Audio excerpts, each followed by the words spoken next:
kusoo dhawaada qaybtii afraad barnaamijkii aqoon wadaagga ahaa ee aan idinla wadaagaya beryahanba oo aan ugu magac daray fahamka islaamka. qaybtan maanta waxaan uga hadlayaa sababtu maxay ahayd dadkii bini'aadamka ugu horreeyey ee ka baydhay, ka leexday, ka fogaaday dariiqii Allah subxaanahu wa tacaala ugu talagalay ee bilaabay inay caabudaan asnaam iyo raacidda hawadooda. maxay ahayd tusaalooyin noocaas oo kale ayaan doonayaa in aanu milicsano. tusaalooyinka waxa aan kaloo rabaa kuwo la yaab leh oo ilaa ay maanta shaqaynaya in aan tusaale u soo qaato. waxaan kaloo doonayaa qolo kaloo saddexaad oo aan muslimna ahayn, aan christianityna ahayn, masiixi aan ahayn, oo aanna yuhuud oo maxaan ku rahdaa tawreedna aan raacsanayn, laakiin sheeganaysa inay yihiin qolo kale oo islaamka qur-aankana lagu sheegay oona maxaan ku rahdaa runtii u baahan oo marka qofku qur-aanku akhrinayo oo arkayo 3 meel baa qur-aanka loogu sheegay. qolyahaasi qof aaminsan oo aan la kulmay sheekadiina dhexmartay baan doonayaa inaan ku soo bandhigo halkan. marka hore Allah subxaanahu wa tacaala bini'aadamka markuu abuuray nebi aadam iyo caruurtiisii faracoodii haddee waxay ku abuurnaayeen waa wax fitra rabbaani ah oo Allah subxaanahu wa tacaala tawxiidkii bay ku dhaqmayeen ilaa laga soo gaaro nebi nuux markii la soo gaaray haddee maxaan ku rahdaa ay dadku ay bilaabeen in ay dad wanaagsanaa oo maxaan ku rahdaa taqiyiin ahaa, saalixiin ahaa, in ay maxaan ku rahdaa qubuur ay u sameeyaan, kadibna ay xusid ku bilaabaan, kadibna xadgudub meeshaasu ka bilaabanaya. sida aayadda qur-aanka ay inoogu sheegayso suuratu ay ku jirta maxaan ku rahdaa waqaaluu laa tadarunna aalihatakum walaa tadarunna waddan walaa suwaacan walaa yaquutha wayacuuqa wanasran. dadkaasay ahaayeen dadkii ugu horreeyey dad mu'miniin ah oo Allah subxaanahu wa tacaala uu saalixiin ahaa, alla caabuday, saalixiin ahaa oo lagu xadgudbay bay sheekadu ka bilaabanaysaa. wad, suwaac, yaquuth, yacuuq iyo nasr, dadkaasaa ugu horreeyey xadgudubyadii bini'aadamka ay bilaabaan. kadibna waan ogeynaa nebi nuux wixii ku dhacay isaga iyo qoomkiisii, wiilkiisii, qoyskiisii, kadibna maxaan ku rahdaa faraciisii baanu ognahay iyo wixii ka dhashay. waxaa ka ratibmay markaa reer caad iyo reer thamuud ayaa iyana soo baxay. waanu ka soo hadalnay qaybihii horaan qayb uga soo hadalnay. reer caad iyo reer thamuud oo nebi nuux, nebi huud iyo nebi saalax loo diray iyana maxaan ku rahdaa dee kibirkooda iyo waxay la kulmeen iyana insha allahu waanu ka soo hadalnay oo markaasi ku fogaan mayno. laakiin sheekadan u soo socdaa waxay tahay markii wixii ka dambeeyey nebi ibraahim calayhi salaatu wasalaam waa 2000 ilaa iyo 4,000 oo sano muddo hadda laga joogo, 4,500 muddo hadda laga joogo ayaanu ka hadlaynaa. waxaanu ka soo hadlay nebi ibraahim iyo socodkiisii dheeraa. laakiin contextka aan rabo inaan idin tuso ama xaalad aan rabo waaqica markaa jiro waxay ahayd waxaa jooga namruud oo daaqi oo kibray. waxaa kaloo jira dadkii oo markaa sanamo caabudaya, waxyaabo badan samaynaya. marka waa isku soo duuduubaya iyagii oo dhan baabiloon waxay lahaayeen waxyaabo badan oo caabudaan. waxaa kaloo jira 3 kale oo boqortooyo oo zoonkaas dhan oo ka maxaan ku rahdaa sacuud aan dhihine waddanka ciraaq dhan ku beernayd. 3daa waxay kala yihiin babylonian, babil, assyrian, sumerian. waxaasoo dhani waxay samaysteen markii dambe ilaahyo ayaga ay naftooda iyo hawadooda u horseeday inay ilaahyo ka dhigtaan. ka soo qaad sanam bay samaysteen oo cirkay ugu talagaleen, cirkay caabudayeen, xidigahay caabudayeen, waxyaabo badan bay caabudeen sida nebi ibraahim aad ku aragteen marka challenge-ga uu la sameynayo dadkiisa. waxay kaloo caabudayeen mid kaloo la yidhaahdo enlil oo hawada u qaabilsanaa. ishtaar oo midka ugu caansanah runtii aana doonaya. ishtaar oo kale waa love iyo war, waa sanam oo maxaan ku rahdaa jacaylka iyo colaadda u qaabilsan buu ahaa bay leeyihiin. waxay lahaayeen meel maxaan ku rahdaa ziqrat la yidhaahdo oo macaabid ah oo ay samaysteen. waa reer mesopotamia. tusaalooyinna waa u soo qaadan doonaa oo haddaba nool oo aan doonayo adigu inaad wax ka ogaatid. markaan masar u milicsano faraacintii tirada badnayd waxay samaysteen ilaahyo ay ka mid tahay Ra midka la yidhaahdo ee qorraxda cadceedda, Osiris midka la yidhaahdo ee nolosha dambe ee maxaan ku rahaa kaasoo xitaa ayba samaysinkiisa iyo aaminaadiisa ay ka dhalanayso qofka in loo diyaariyo in isaga dhanba maxaan ku rahaa marka uu dhinto in maxaan ku rahda la mariyo waxaan la mariyo oo qofka noloshiisa ka dhiga maxaa lahaa sida waxyaalaha ay sameeyeen faraacintii. Isis ku jira, Anubis ku jira, adigu waxaasoo maxaan ku rahdaa sanama ay dadku la yimaadeen. haddaa dhanka kale fiirsid Beershia iyana sidaasoo kale iyana lahaayeen. Beershia sababta aan raba iyana waxaa ka mid Zoroastrian diin la yidhaahdo ayay lahaayeen.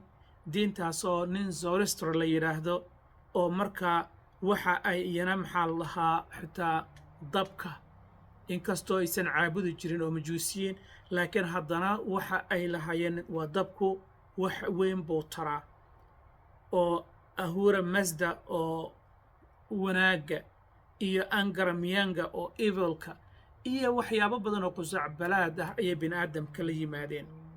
halka dadkii kancaaniyiinta ahaa iyo Greega iyo India iyo China iyo intuba ay nin waliba u samaystay sanamo ayaga u gaar ah, qof kastana ugu talagalay inuu ama waxyaalaha dabiiciga ah ee qorraxda, dayaxa, biyaha maxaa la dhihi jiray ay ugu talagaleen iyo hawada ay maxaan ku leeyihiin oo ilaahay ka dhigteen.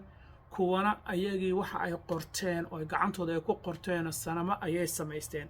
marka dhaqanka noocaas oo kale wuxuu imaanayaa wixii adiga 5,000 ilaa 6,000 oo sano hadda muddo laga joogo, 7,000 oo sano muddo laga joogo. intaa ka gadaal waxaan kaloo doonayaa in aan tusaale u soo qaato tusaalooyin hadda waaqicaha nool. qaybta labaad ee su'aasheeda waxay ahayd tusaale mana siin kartaa. tusaalahan ku siinayaa waxay tahay 2 koox oo runtii la yaab leh oo haddana aad niyuusa ku maqlaysid oo mar dhoweedna aanu la soconnay markii ISISku ay soo baxeen. qolada la yidhaahdo Yazidis ee hadda weli ku nool maxaan ku dhulka Ciraaq. wallaahi waxaan la yaabay baa maxaan ku radaa markaan darsayay aan fiirsaday YouTube videos waxyaalo la yaab leh baad ka arkaysaa. waxay aaminsan yihiin daa'uus oo malaa'ig ah oo markaa leh dhinacyo badan iyo maxaan ku rahdaa kadibna uu meesha waxyaabo badan ka ratimayaan. waa wax runtii haddaad fiirisid YouTube videos oo looga hadlayo Yazidiska ay ka hadlayaan aadan runtii la tacajabaysid. marka bini'aadamku waxa weeyaan mararka qaarkood hawadiisa waxa ay u qurxiso ayuu diin ka dhiganayaa, cid ka reebi kartaana ma jirto. taasi waa mid. qolo kaloo waxaa runtii iyana aan la yaabay Druuska la yidhaahdo oo hadda ku nool maxaan ku rahdaa dhulka Suuriya ilaa iyo qaybo ka mid Israa'iil ilaa iyo Lubnaan. qolooyinkaas iyagana waxay leeyihiin annagu waxaanu caabudnaa tawxiid oo Allah subxaanahu wa tacaala keliyaanu caabudnaa, hal alle ayaanu caabudnaa. laakiinse marka la yidhaahdo ilaahaas waa kee waxaad arkaysaa sheeko cajiiba oo aan doonaya adigu inaad hadda dib u baartay. Druuska baar marka ogow muslim ma dhacayaan oo ma noqonayaan sideenii oo kale. yahuud ma noqonayaan oo yahuud ma wada raacayaan. Christianity ma raconayaan. marka iyana waxa weeyaan sheeko cajiiba oo nin la yidhaahdo Al-Hakim bin Camr oo waxyaabo badan u tijiyey kadibna sheeko waxa weeyaan waa ethnic diin oo dad gaar ah ay leeyihiin oo cidi kale aysan soo geli karin. marka waxyaalaha runtii la yaab ka leh ee Druuska aan intaan baariyaan ku arkay ayaad arkaysaa. tawxiid bay sheeganayaan, haddana tawxiidka inagu aynu naqaano waa ka hor imaanaya. Yazidiska iyagu waxa weeyaan maxaan ku rahdaa horta tawxiid ma haystaan oo waa tawxiidku waa ka kuma arag. islaamkuse waxaanu aaminsanahay in Allah subxaanahu wa tacaala uu kaliyahay isaga la caabudayo oo aanu lahayn wax shirk wax cid u dhaxaysa aan jirin. laakiin iyagu waxyaabo badan oo runtii aad ku wareeraysid ayaa jira oo aan doonay adigu inaad maxaan ku rahdaa baartaa. intaasina waxaan ku soo koobayaa 2 tusaale oo aad haddaba baari karaysid Google-ka ama YouTube-ka aad ka helaysid oo qolyaha Yazidiga ama Druuska runtii adigu aad intaad baartid kadib waxaad arkaysaa dadkaasi waxay aaminsan yihiin iyo dhaqankooda wuxuu yahay. laakiin sheekada aan rabo walaale inaan kula wadaago waxay tahay personally aniga ii taabatay. maalin baa waxaa dhacday anigoo halkan shaqo ayaan ama business aan lahaa baa waxaan doonaya qof inuu ii sameeyo maxaan ku rahdaa graphics oo maxaa la dhihi jiray skillkaasaan u baahday. sanaduna waxay ahayd waa 2009 waa muddo hadda 12 sano laga joogo. wiil Eritrean ah oo mararka qaarkood darku u qaadanayo iyo sida uu hadlayo iyo assalaamu calaykum ta runtii anigu waxaan u haystay qof muslim oo Eritrean muslim ah. waa is soo raacanay projectigii baan siiyey, projectii buu ii sameeyey.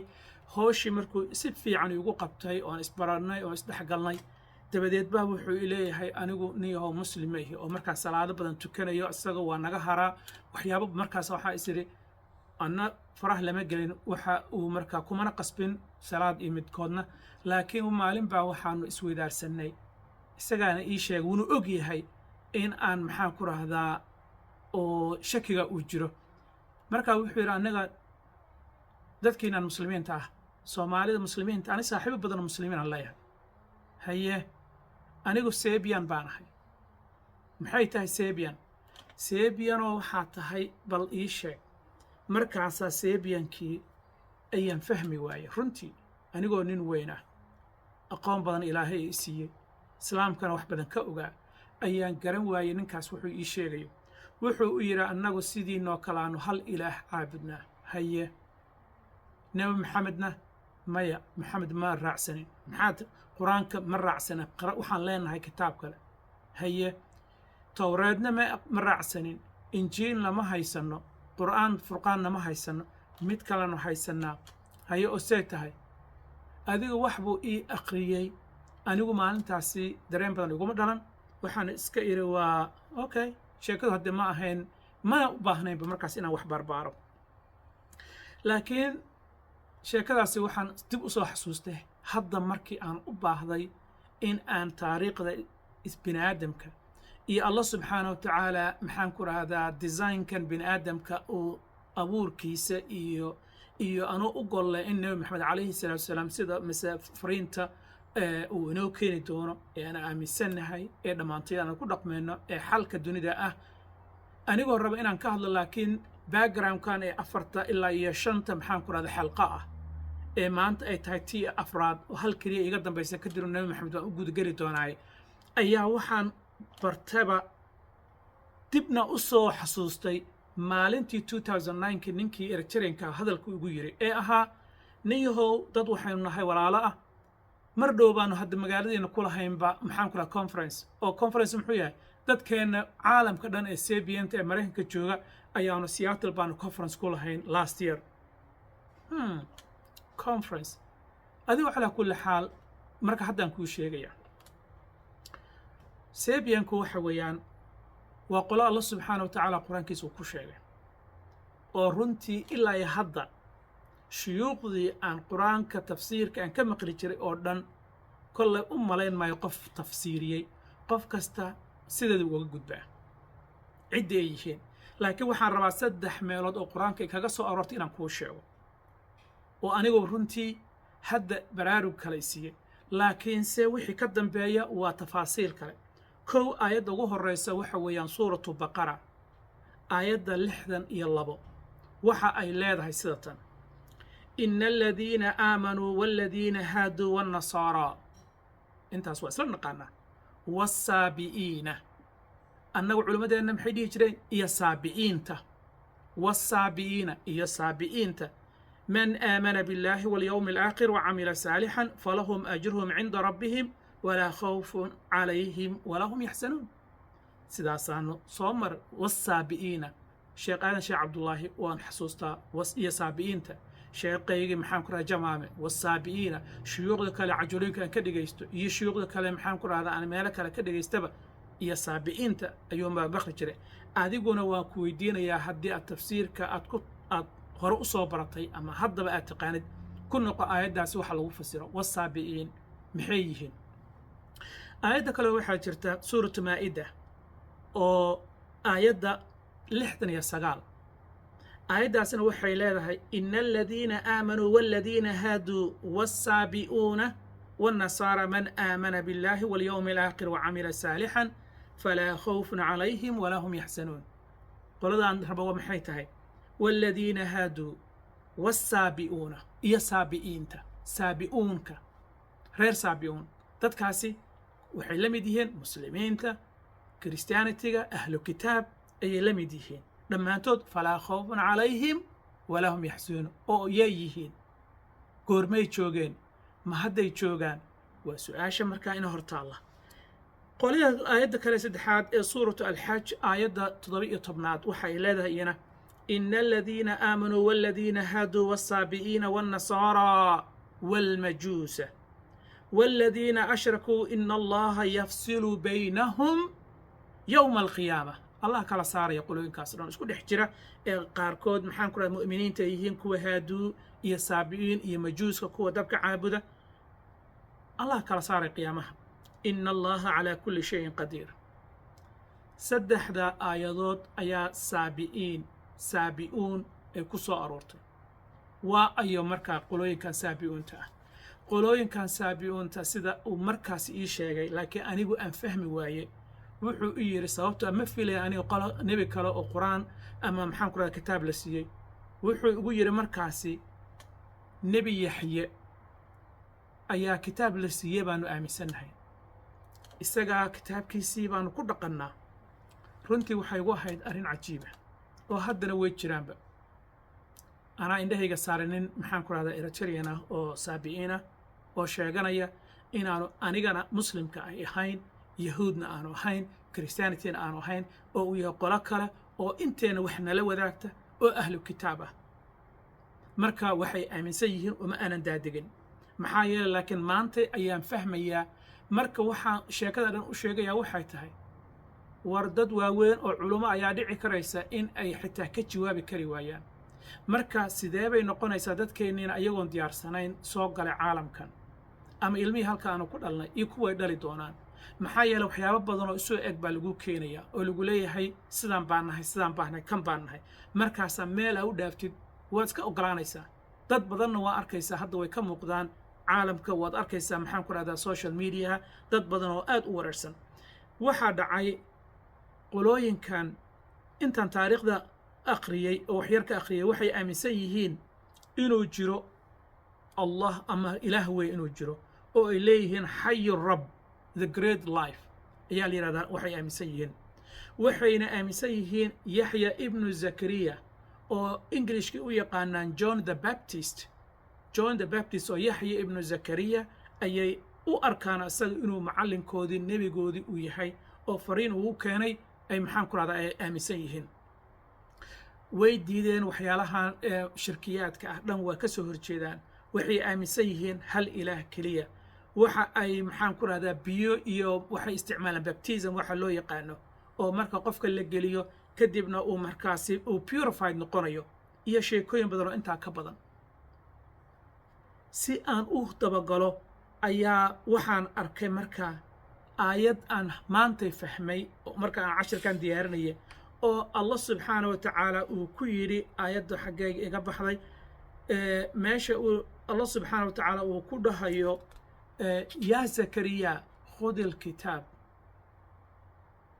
aayadda dhahaysa ayaan arkayba oo markaa nebi zakariye ma rasuul buu ahaa ma kitaab qur-aan buu lahaa ma isagoo caruur baa maxaan ku rahdaa kitaab la siiyey sheekadaasi waa sheeko igu cusbayd oo aanan si ku baraarugsanin calaa kulli xaal marka wayna dhici karaysa dad badan oo sidayda iyo igaba sii daran in ay aysan ku baraarugsanin kadibna ayba maxaan ku rahaa sheekadaa marka looga sheekeeyo oo la kulantid oo sidaasi maxaan ku rahaa waxyaabo badan ay dadka iyaga saameyn ay ku yeeshaan muhiimaddeydana waxay tahay ilmihii halka aynu ku dhalnay ee maxaan ku rahdaa qurbaha aanu ku dhalnay ee north america iyo meelaha la midka ah waxaa jira imtixaanaad fara badan baa ina haysta maxaa yeelay inagu samcan wa taacan baanu ku soo kornay wax diin aanu hal keliya macallin ka qaadanaynay kadibna aanu ku wada dhaqmaynay iyo dhaqan aanu lahayn laakiin maanta waxay noqonaysaa itusoo itaabsi iqanci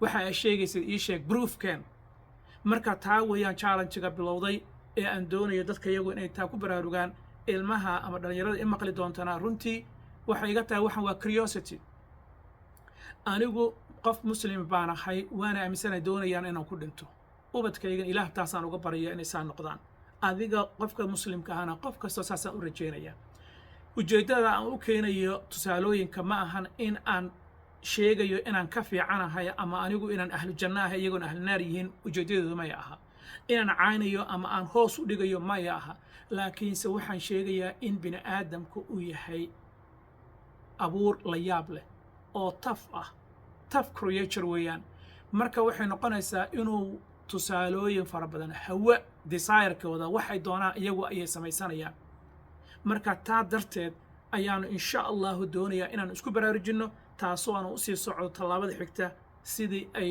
maka iyo jasiiratul carab iyo xijaas wixii ku xigay iyo macaabiddii iyo waxaasaan ugu gudageli doonaa hadduu allaydmo marka insha allahu qaybtan afraad intaasaan kusoo koobayaa wasalaamu calaykum waraxmatullaahi wabarakatu